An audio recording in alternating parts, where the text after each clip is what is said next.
So let's go ahead and add a discussion to this week of March 10th through to March 16th, and we can do that the same way as we have previously. We click on this Add an Activity or Resource button. And what we actually want to choose is this second activity, Advanced Forum. You may remember it from 1.9. And it's largely the same with one or two key changes to go along with that. So I'm going to select that and hit Add.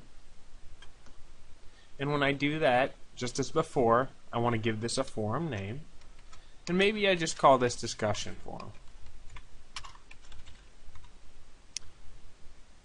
The next thing it's going to ask me is the forum type.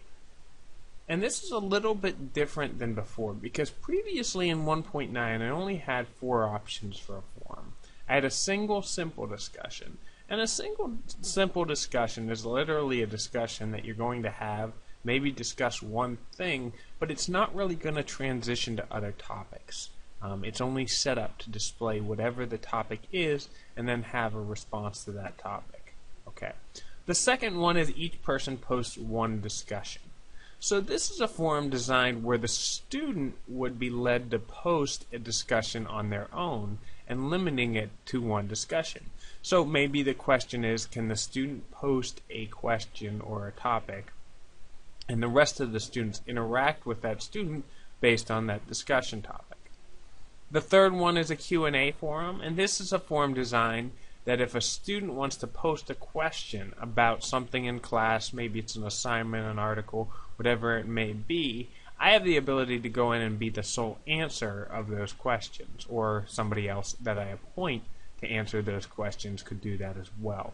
These are especially valuable if you're doing a question and answer type session where you want to leave the question lines open at all times and maybe you can't respond to those things immediately. The fourth one is a new one that's coming along with Moodle 2.3, and this is a standard forum displayed in a blog-like format. This is a little bit different, and this is kind of a combination of the blog activity and a forum activity. What this allows you to do is display a forum like a blog, with the blog being the center of the discussion, but beneath that initial post in that blog style look, you can have a threaded discussion like a forum discussion underneath.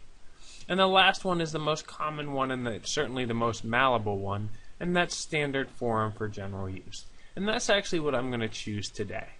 So I'm going to go ahead and choose that, and I'm going to give my forum an introduction. So I'm just going to call mine standard forum.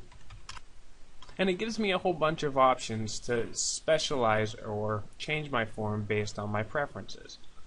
I can choose to display the description on the course page. For now, I'm going to leave that blank. Subscription mode is important. What subscription mode is basically telling you is if this goes out to students, will they get an email copy of every single forum post? And that's essentially, think of it like a subscription or a newspaper subscription.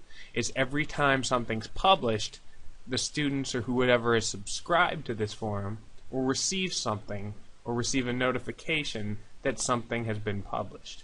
And there's a couple different kinds I can do. I can do an optional subscription where the student has the ability to opt in or out of that subscription. A forced subscription where I say, you know what, students are all going to receive emails based on these posts. An auto subscription where it automatically happens.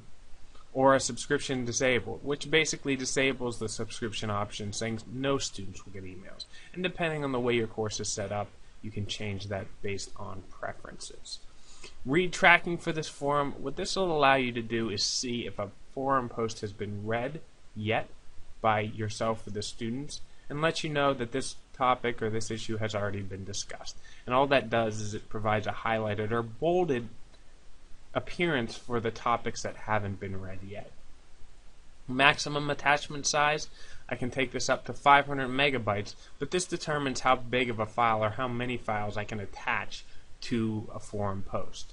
And right beneath that is maximum number of attachments. Let's say I have several discussion articles that I wanted to upload and they're all in PDF and I want the students to discuss those. I can select how many attachments I want to add to a forum post.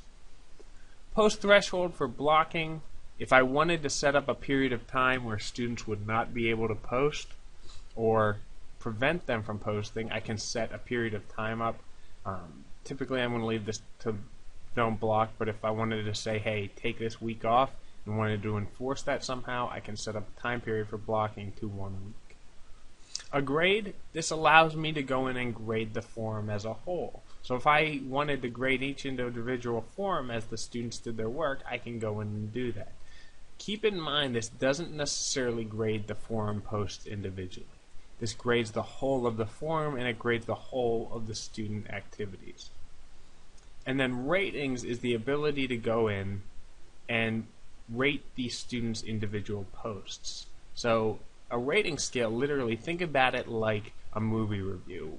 If somebody gets 1 star or 3 stars or 5 stars, I have the ability to go in and rate posts based on their value and relevance to the discussion. So I'm going to just jump down here and hit save and return to course.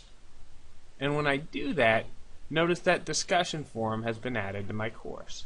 So I'm going to click on that activity, that newly created activity, and nothing's in here yet because no discussion topics have been added yet to this forum. But if I wanted to add a new discussion topic, I would just click on this green button on the left-hand side, and maybe I call my discussion up in the subject line Week 1 Discussion. And maybe I say discuss topic here.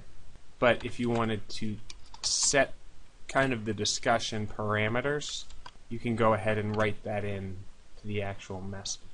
So I'm going to go ahead and hit post to the forum, but I'm going to actually turn off the email copies because I don't want any in my email box. So I'm going to go ahead and post this to the forum, and it lets me know that the post was added, and I have 30 minutes to when I can go in and make changes to this post. So when students log in and they click on this activity, they're going to see under the discussion there's a week 1 discussion already started. So if they wanted to go in and respond to that, they would click on this week 1 discussion, read the topic being discussed, and hit reply. And then the student would come in, give their reply, write a message along with it. If there's any files to be attached, they can attach them here. I'm just going to call this great topic. And then I'm going to post this to the forum. And this will let the student know also they have 30 minutes to edit any of their entries or responses if they go back and, say, read their forum and there's misspellings or things written in a way they didn't desire. So with most of the forums, it works pretty much exactly the same way. The limitations only exist in the Q&A forum, which limits me or the instructor to be the only responder, or the once per discussion forum, which limits the student to 1 topic. But discussions are a great way to encourage collaboration between your students and to have discussions relevant to a single topic or item. I hope this was helpful today.